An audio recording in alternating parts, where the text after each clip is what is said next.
Hello everyone, welcome back to the channel. SSC JE exam में ज़्यादा से ज़्यादा 60 डेज रह गए हैं, तो बहुत इंपॉर्टेंट है हमें कि इस तरीके से प्रायोरिटी करें अपनी जो हमारी प्रायोरिटाइज है इसको अच्छे से हमें बिल्कुल स्ट्रेटेजीज बनाएं। क्योंकि हमने लास्ट लेक्चर में देखा था कि हमें किस तरीके कितने मार्क्स अप्रोक्सीमेट लाने पड़ेंगे, तो 130 प्लस मार्क्स लेके आने पड़ेंगे शॉर्ट सिलेक्शन के लिए। तो उसके लिए हमें एटलीस्ट टेक्निकल में हमें 70 प्लस मार्क्स को हमें टारगेट करना पड़ेगा, 70 प्लस मार्क्स के लिए टारगेट करना पड़ेगा।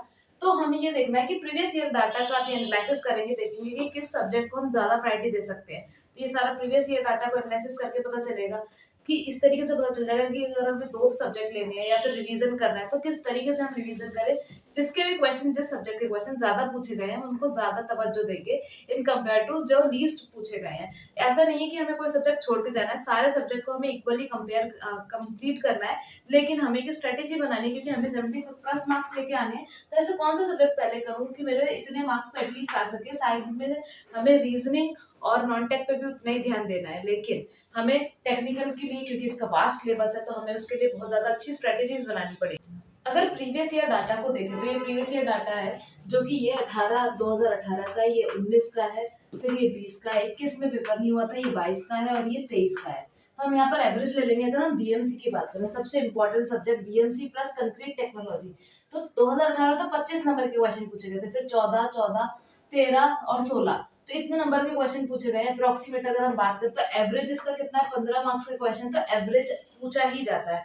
वहीं पे अगर हम सर्वे की बात करें तो सर्वे भी कंटिन्यूस है, अगर 9 है तो ये 10 मान लो, 10, 12, 10, 13, तो अप्रोक्सीमेटली 10 के आसपास पूछा जा रहा है। तो ऊपर नीचे करके अगर इसका एवरेज मान ले तो 12 मार्क्स का कम से कम सर्वे से पूछा जा रहा है। वहीं पे अगर हम सॉइल की बात करें तो पहले आप देखो 5 नंबर का पूछा गया था, इतनी वेटेज हमने सॉइल को नहीं दी थी। लेकिन अब आप देख सकते हो कि इसका ट्रेंड जो है वो इंक्रीज हो रहा है, सॉइल को अब ज्यादा पूछा जा रहा है। 8 नंबर का पूछा गया था, फिर उसके बाद कंटिन्यूसली 11, तो इसको अप्रोक्सीमेटली अगर हम देखें तो 10 नंबर का तो एवरेज दे ही सकते हैं, 10 नंबर का एवरेज अब दे सकते हैं। वहीं पे इरिगेशन की बात करें तो आप पहले देख सकते हो इरिगेशन में बस 2 मार्क्स का पूछा गया था, इरिगेशन और हाइड्रोलॉजी मिलाकर। लेकिन अब आप देखो 9 मार्क्स का, 10 मार्क्स का, 11, 10, तो अगर हम इसकी बात करते हैं तो ये भी अप्रोक्सीमेटली हमें कितने मार्क्स का पूछा जा सकता है। एवरेज अगर आप देखो तो 10 मार्क्स का, तो एवरेज इसको भी लेके चल सकते हैं। फिर वहीं पे अगर हम आरसीसी की बात करते हैं, आरसीसी 11 मार्क्स का, 10 मार्क्स का, 11, 9, तो बेसिकली आप देखो ये हमेशा 11 मार्क्स के अप्रोक्सीमेटली पूछा जा रहा है, तो इसको 11 का एवरेज दे देते हैं। फिर वहीं पे अगर हम बात करते हैं तो ट्रांसपोर्टेशन में पहले कम पूछा जाता था, लेकिन अब ट्रांसपोर्टेशन पे भी इंपॉर्टेंस ज्यादा कर दी है।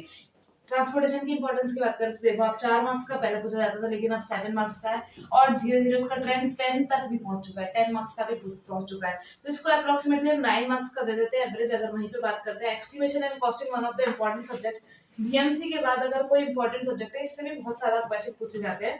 तो एस्टिमेशन एंड कॉस्टिंग हो गया, तो 8 मार्क्स का पहले पूछा जाता था, इसका तो कंटिन्यूस रेट है। 10 मार्क्स का एक बार आ गया, फिर 8, 9, तो मतलब अप्रोक्सीमेटली 10 मार्क्स का इसको लेके चलते हैं।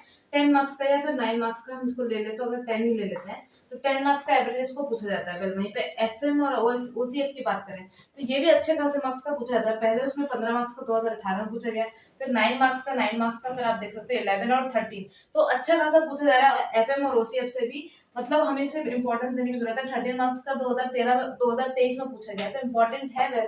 तो अगर हम इंपॉर्टेंस की बात करें तो आप अब यहाँ पे एवरेज ही देख लो। अगर एवरेज की बात करें तो 15 प्लस 12 ये 10, तो अगर मैं बात करूँ तो इसको एक, इसका एक दे देते तो ये हो जाएगा इसका 10, तो ये 10, मतलब ये 10, 20, और इसका भी अगर इसको 10 मान लेते तो ये 30 हो गया, इसका एक 10 दे दे तो ये 40 हो गया, 40, और ये एक 10 है एक्सटेंशन और कॉस्टिंग का, 50 यहाँ पे हो गया। इसका एवरेज दे देते हैं, हम इसको भी 12 दे देते हैं अगर एवरेज इसकी बात करें। तो ये भी हमारा 50 हो गया था, 60, और ये हो गया हमारा अप्रोक्सीमेटली, तो 80 के आसपास हमारा एवरेज निकल के आ रहा है। तो अगर आप इन सब्जेक्ट्स को भी पढ़ते हो तो 75 से लेके 80 मार्क्स का इससे पूछा जा रहा है, तो 75 से 80 मार्क्स का ये पूछा जा रहा है। तो आप यहाँ पे आप देख सकते हो, सबसे पहले बीएमसी को आप देखो, बीएमसी को कंप्लीट करो, सर्वे को इंपॉर्टेंस देनी है, सॉइल, तो ये जो सारे सब्जेक्ट्स हैं, बीएमसी हो गया, सर्वे हो गया, सॉइल हो गया, इरिगेशन, हाइड्रोलॉजी हो गया, RCC, transportation, estimation, costing and FM and OCF, ये सारे सब्जेक्ट में तो कुछ भी छोड़ के नहीं जा रहा है। ये इतने इंपॉर्टेंस आप देख सकते हो, इन्हीं से एटलीस्ट 70 मार्क्स का तो कवर हो ही रहा है।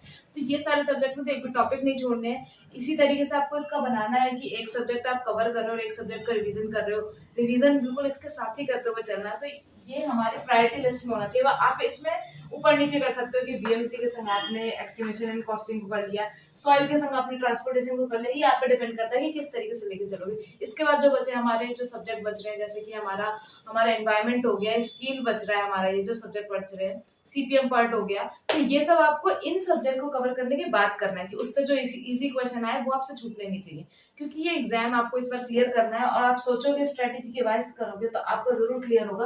तो इस तरीके से आप इसकी लिस्ट बनाइए, अपने प्रायोरिटी सेट करिए और कमेंट सेक्शन में जरूर बताइएगा कि आपको ये डाटा यूजफुल लगा कि नहीं, और किस तरीके से आप अपनी तैयारी को सोच रहे हैं कि कैसे आगे बढ़ाएंगे। कोई भी डाउट है तो आप जरूर पूछ सकते हैं। आप हमारे टेलीग्राम ग्रुप पे भी ज्वाइन कर सकते हैं। इवन हम बहुत अच्छे क्वेश्चन की सीरीज चला रहे हैं, एसएससी जेईई पीवाईक्यू की पूरी सीरीज चल रही है। ये सारे एग्जाम्स, ये जो सारे सब्जेक्ट्स हैं, इन्हीं को सबसे पहले प्रायोरिटी करके हम उसके प्रीवियस ईयर क्वेश्चन को सॉल्व कर रहे हैं। उन लेक्चर्स को जरूर देखिएगा। थैंक यू सो मच, और आपका वैल्यूएबल कमेंट का मुझे इंतजार रहेगा। कमेंट सेक्शन में जरूर अपना वैल्यूएबल फीडबैक दीजिएगा।